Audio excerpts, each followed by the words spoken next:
બનાસકાંઠા જિલ્લામાં અત્યારે ઉનાળાના સમયમાં સૌથી વધુ ગરમી પડી રહી છે અને ગરમીના કારણે લોકો પણ ત્રાહિમામ પોકારી ઉઠ્યા છે. તો બીજી તરફ પાલનપુરના કોટ વિસ્તારમાં કોલેરા નામના રોગે માથું ઉંચક્યું છે અને દિવસે ને દિવસે કોલેરાના રોગમાં લોકો સંપડાઈ રહ્યા છે. આ કોલેરા નામનો રોગ શું છે, તેના લક્ષણો કયા પ્રકારના છે અને લોકોએ આ રોગથી બચવા માટે શું કાળજી રાખવી જોઈએ, તેના માટે જિલ્લા આરોગ્ય અધિકારીએ વધુ માહિતી આપી છે.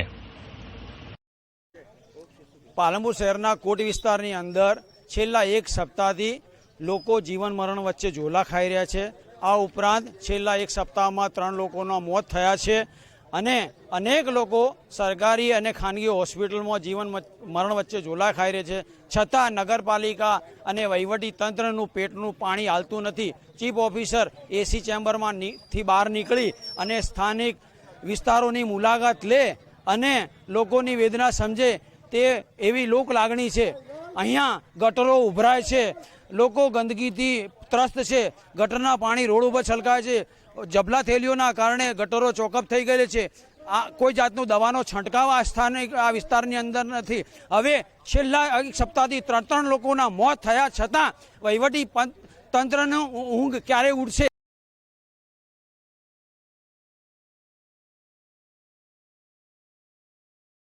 જ્યારથી અમને ખબર પડી રવિવારથી, તે દિવસથી જ અમારી ટીમ રવિવારના દિવસે લગભગ અમે 50 વ્યક્તિઓને અમારા સ્ટાફને બોલાવી દીધો હતો અને ઘરે ઘરે તે દિવસથી જ અમે સર્વેલન્સ ચાલુ કરી દીધું હતું.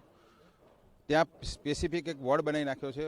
વોર્ડ નંબર 6માં એક અમારી ઓપીડી વિભાગ બનાવી નાખ્યો છે. ત્યાં 3 ડૉક્ટર બેસાડી દીધા છે, 3 પેરામેડિકલ સ્ટાફ બેસાડી દીધો. રોજની 50થી 60ની ઓપીડી ચાલુ છે અને સરેરાશ જે દર્દી દવા કરાવવા આવતા હોય એને અહીંથી જ દવાની ટ્રીટમેન્ટ મળી જતી હોય છે.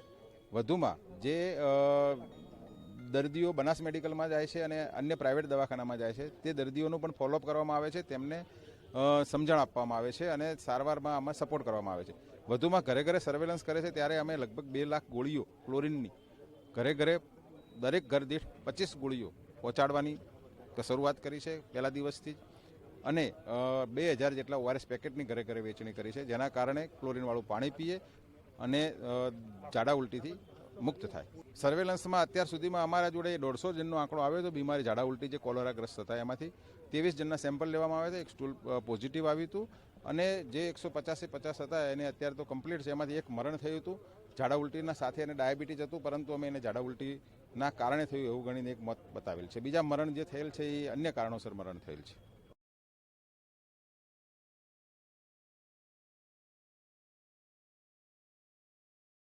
કોલેરા એ જીવાણુથી થતો રોગ છે અને એનો ફેલાવો પાણી અને ખોરાકથી થાય છે. દૂષિત પાણી અને દૂષિત ખોરાકના કારણે આ જીવાણુ ફેલાય છે અને એના કારણે થઈને એનું મુખ્ય લક્ષણ જો કહીએ તો એ ઝાડા એનું મુખ્ય છે, ઝાડા અને ઉલટી.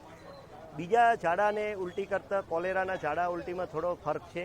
કોલેરાની અંદર ઝાડા ઉલટી થવાના કારણે ઝડપી ડિહાઇડ્રેશન થાય છે, જેના કારણે સારવાર ના આપવામાં આવે તો ક્યારેક મૃત્યુ પણ થઈ શકે છે અને આ પરિસ્થિતિને નિવારવાના અર્થે ભાગરૂપે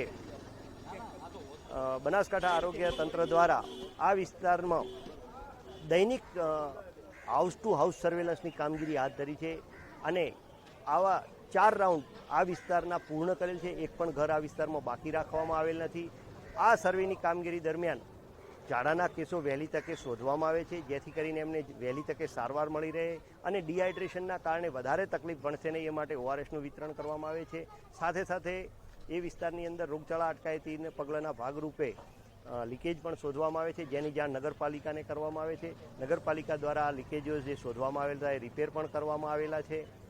સાથે જો ઘરમાં ક્લોરીન ટેસ્ટ પણ કરવામાં આવે છે અને જ્યાં ક્લોરીન ટેસ્ટ નેગેટિવ આવે છે ત્યાં ક્લોરીન ટેબ્લેટનું વિતરણ પણ કરવામાં આવે છે અને લોકોને એક અપીલ કરવામાં આવે છે, આરોગ્ય શિક્ષણ પણ આપવામાં આવે છે કે સલામત પાણી પીવું જોઈએ. સલામત પાણી એટલે ક્લોરીનવાળું પાણી અથવા તો ઉકાળેલું પાણી, વ્યવસ્થિત રીતે માત્ર ગરમ કરેલું નહીં પણ ઉકાળેલું પાણી પીવાનું સૂચન કરવામાં આવે છે.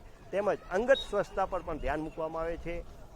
જમ્યા પહેલાં અને સંડાસ ગયા પછી હાથ સાબુથી ધોવામાં આવે, તેમજ બહારનું ન ખાવા માટે એક અપીલ કરવામાં આવે છે. આ બધા પગલાં આરોગ્ય વિભાગ અને અહીંને પાલનપુર નગરપાલિકાના સંકલનથી આ કામગીરી હાલ ચાલી રહી છે.